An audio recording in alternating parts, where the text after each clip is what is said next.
America ने चीन के नेशनल टाइम सर्विस सेंटर पर साइबर हमला किया। बेजिंग का इल्ज़ाम। चीन ने इल्ज़ाम आयद किया कि America national security agency NSA ने इसके नेशनल टाइम सर्विस सेंटर में घुसकर एक बड़े पैमाने का साइबर हमला किया, जिससे मुल्क के मौसलाती, मौलियाती, तवानाई और दफाई निज़ाम मुतासिर होने का खतरा पैदा हो गया है।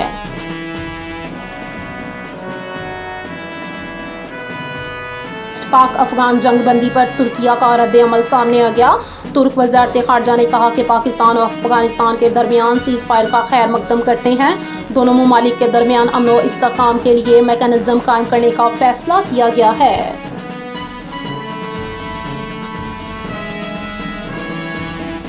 सवाद में ज़ल्ज़ले के झटके, लोगों में खौफ व खराश फैल गया। सवाद और इसके गर्दनों में ज़ल्ज़ले के झटके महसूस किए गए, जिसके बायस लोगों में खौफ व खराश फैल गया।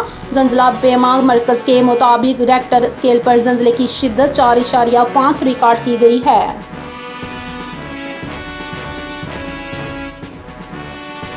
वफाकी हुकूमत ने गंदम पॉलिसी 2025-26 की मंजूरी दे दी, जिसके तहत फी मन गंदम की कीमत 3500 रुपये मुकर्रर की गई। नई गंदम पॉलिसी के तहत हुकूमत मुस्तहिक ज़रखेज़ और किसानों के तहफ़्फ़ुज़ को यकीनी बनाने के लिए स्ट्रेटेजिक स्टॉक खरीदेगी।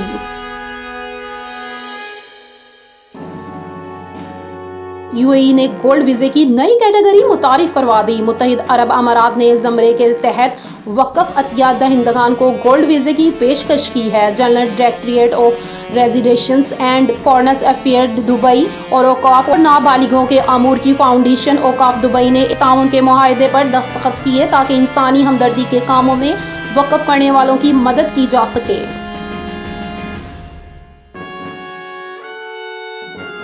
बलोचिस्तान हुकूमत ने 6 डिवीजन्स में लीवर्स फोर्स को पुलिस में ज़मन कर दिया। हुकूमत ने लीवर्स फोर्स को पुलिस में ज़मन कर दिया। बलोचिस्तान काबीना ने सूबे के 6 डिवीजन में लीवर्स फोर्स को पुलिस में ज़मन करने का फैसला कर लिया है।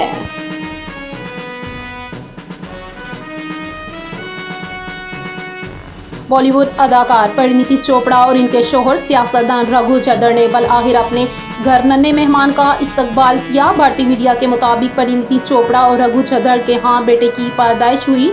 जोड़े ने आज दोपहर मुश्तरका इंस्टाग्राम पोस्ट में ये खुशखबरी सुनाई।